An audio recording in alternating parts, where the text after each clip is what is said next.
This is easily one of the most intense and chilling hunting thrillers of 2026. Deep inside a cave in Australia's Wandara Park, dozens of human corpses hang suspended in the air. In the end, they're turned into dried meat and sold to unsuspecting tourists. At first, the locals have no idea what's really going on. They only notice that more and more visitors are going missing. No bodies, no clues, nothing. And the reason this horrifying truth finally comes to light is all because of one decisive girl. Her name is Sasha. Sasha is a hardcore extreme sports enthusiast. Countless mornings, she wakes up clinging to sheer cliff faces. On this particular day, despite her husband's warnings, she insists on sticking to the plan, climbing the famous troll wall in Norway. Unfortunately, his fears turn out to be justified. A violent snowstorm suddenly sweeps in. Trapped on the cliff with nowhere to go, disaster strikes when falling rocks hit her husband, knocking him unconscious and leaving him dangling in midair. Sasha clings desperately to the rock face, barely able to support his weight. She knows that if this continues, both of them will fall to their deaths. Faced with an impossible choice between life and death, she finally unclips his safety rope. 5 months later, Sasha still hasn't escaped the shadow of that moment. Over the years, she's thrown herself into one dangerous place after another. Only the thrill of pushing her limits can temporarily numb the pain. This time, she arrives at Australia's Grand Canyon, a hotspot for whitewater rafting. A park ranger warns her seriously. People often go missing in this forest, vanishing without a trace. Sasha feels a flicker of unease, but ultimately brushes it off. She heads to a small-town gas station, stocking up on supplies for her trip. The clerk strongly recommends a type of beef jerky, claiming it's perfect for quickly restoring energy. After paying, Sasha runs into a group of crude, unsettling hunters. Luckily, a man steps in to help her out. His name is Ben. When he learns that Sasha plans to go rafting, he suggests a lesser-known route. It's far more dangerous than the official one, but that only excites her. After all, she came here for the thrill, not realizing she's just set foot on a path leading straight into hell. Following Ben's directions, Sasha arrives at a remote river bend. Just as she's about to set up camp, a pickup truck suddenly pulls in. She recognizes them instantly. It's the same hunters from a gas station. Without hesitation, she gets into her car and locks all the doors and windows, refusing to give them another chance to bother her.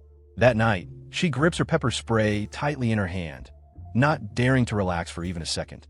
By the time daylight breaks the next morning, the hunters are already gone. Sasha feels an unexpected sense of relief and quickly heads toward the canyon Ben mentioned. The current here is even more violent, and the rocks are far denser. But to Sasha, it feels like the perfect adventure. She rides the rapids all the way downstream, the rush gradually easing as she reaches calmer waters. That's when she notices something strange. Personal belongings hanging from tree branches stretched across the river. It doesn't take much to guess these must have belonged to the missing people. Suppressing the unease rising in her chest, Sasha finds an open spot and sets up camp, planning to rest for the night. She casually takes out the beef jerky she bought at the gas station, but something about the taste and texture feels off. When she wakes up the next morning, panic hits instantly. The backpack she hung on the tree is gone, along with all her food and her phone. Out here in the middle of nowhere, losing supplies and communication is practically a death sentence. With no other choice, Sasha gets back in her kayak and continues drifting downstream. Not long after, she spots a small boat along the riverbank. Realizing someone must be nearby, she quickly pulls ashore to investigate and soon finds a campfire that's still smoldering. Her eyes light up almost immediately because standing there is none other than Ben, the man she met at the gas station. For Sasha, it feels like a lifeline.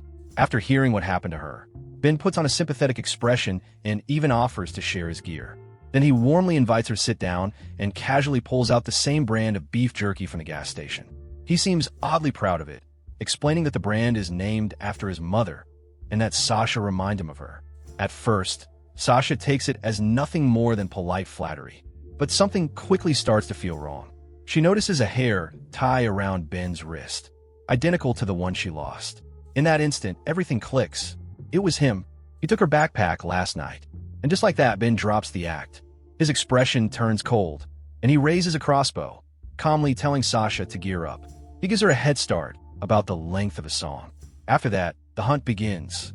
Sasha never expected to run into someone like this in the wild. There's no time to hesitate. Grabbing what she can, she bolts straight into the forest. Reaching the riverbank, she quickly jumps into her kayak and lets the rushing current carry her forward.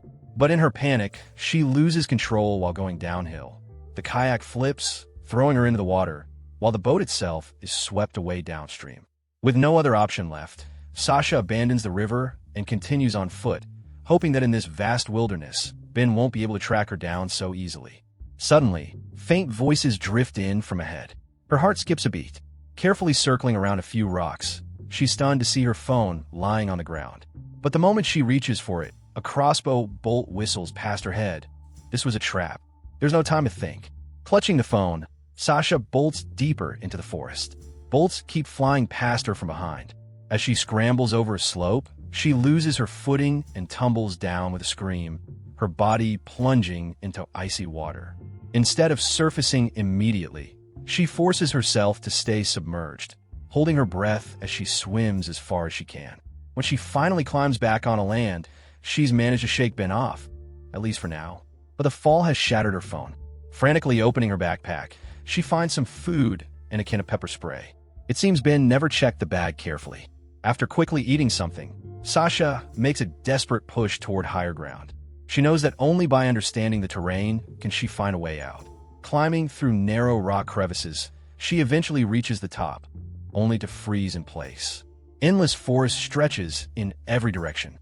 At this rate, it would take at least a week to get out, if she even survives that long. Forcing herself to stay calm, she descends partway down the mountain and spots something near the river, a small boat tied to the shore. A plan forms instantly. If she can get that boat and follow the current, she might escape this nightmare. But just as hope flickers, she realizes Ben is already closing in. Sasha quickly retreats to a crack near the mountaintop, hiding behind a massive rock and holding her breath. She can feel it. Ben is right above her. Thankfully, he doesn't climb down to check. Only after everything falls silent does she carefully crawl back up. It's clear now, the boat belongs to him, but it's also her only chance. Taking a risk, she decides to go for it. She quietly slips into the water and swims toward the boat.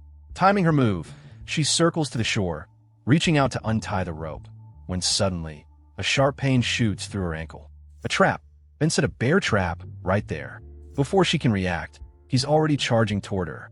In desperation, Sasha pulls out the pepper spray and blasts him, her screams echoing through the valley.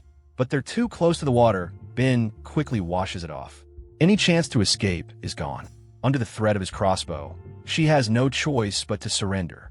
Like prey, Sasha is tied up and dragged onto the boat, with no idea where he's taking her.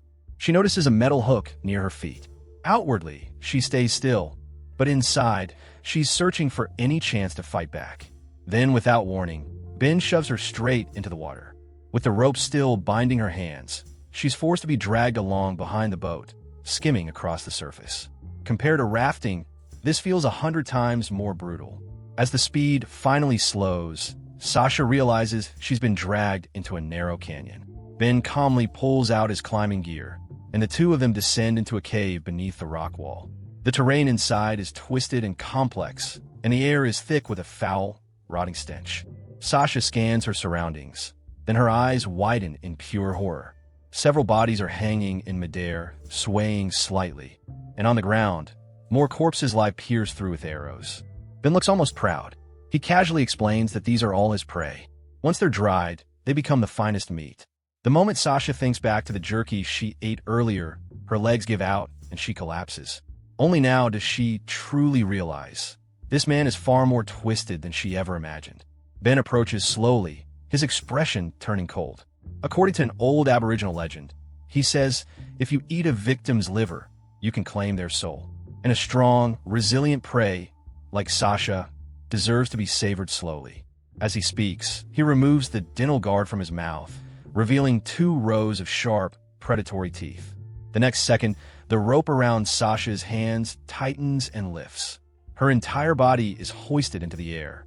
Desperation flashes in her eyes as she glances toward the bed nearby. The woman in the photograph, that must be his mother. A thought sparks. She forces herself to speak, trying to stall for time. Didn't you say I remind you of your mother? Then why are you doing this to me? Ben smiles, but what he says next sends a chill straight through her bones. She was the first one. Sasha can't hold back anymore. Seizing the moment, she lunges forward and bites down hard. The pain forces Ben to loosen his grip, and the rope drops. Sasha hits the ground and bolts straight for the cave exit. A frantic chase erupts. Ben, determined not to let her escape, wraps the rope around himself and pursues her relentlessly.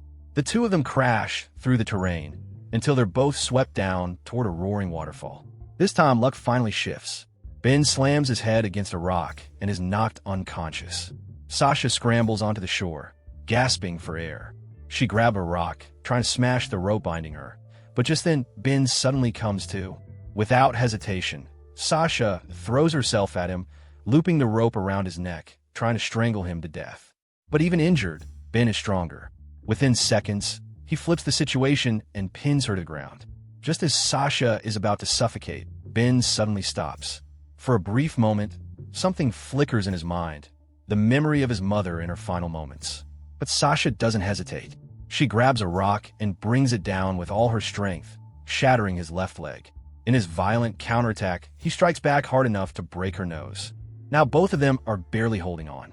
Exhausted, injured, and pushed to their limits, the fight reaches a fragile, deadly stalemate. Night falls, and the two of them lie there without moving. The fight earlier was too intense. Right now, all they want is to recover whatever strength they can. By the time morning comes, Ben's condition hasn't improved at all. If his wound isn't treated soon, infection will kill him. He knows there's a village on the other side of the cliff, but going around would take more than 10 days. That's when Sasha proposes a bold idea: climb straight up the rock face. Ben immediately grows wary. He knows she's not to be trusted, but with no better option, he has no choice but to cooperate. He ties them together with a safety rope and rigs up a simple climbing system. Even with his injured leg, he can still pull himself up using his arms. Sasha understands one thing clearly. Once they reach the top, Ben will never let her go. More than once, she considers untying the rope, but each time Ben sees right through her. With a single yank, he can send her falling. Swallowing her anger, Sasha keeps climbing step by step. Just before reaching the top, she spots a thick tree root on a small ledge. Quietly, she secures the rope around it. By the time Ben realizes something is wrong, it's already too late. Sasha has unhooked herself. Now all the weight is hanging on that fragile root. She looks at him one last time, then removes the rope completely. Ben drops straight into the abyss. For a split second, Sasha is pulled back to that moment half a year ago, when she unclipped her husband's rope on the cliff. But this time, everything feels different. The rest of the climb is even harder without the rope, but Sasha pushes through with sheer willpower, finally pulling herself over the edge. She collapses onto the rock, gasping for air. Surviving this ordeal feels like a rebirth, like she's seeing the world and herself in a completely new way. Staggering out of the forest, she eventually runs into a kind passerby. When she reaches the ranger station, she tells them she's found all the missing people from the reports. Not long after, a large police force arrives at Ben's cave. The horrifying serial killings are finally brought to light, and Sasha seems to have found something she was missing all along. She's no longer trapped in the pain of the past. This time, it looks like she's ready to face whatever comes next. And that's the full story of Apex. If you enjoyed it, don't forget to stick around. We'll see you in the next one.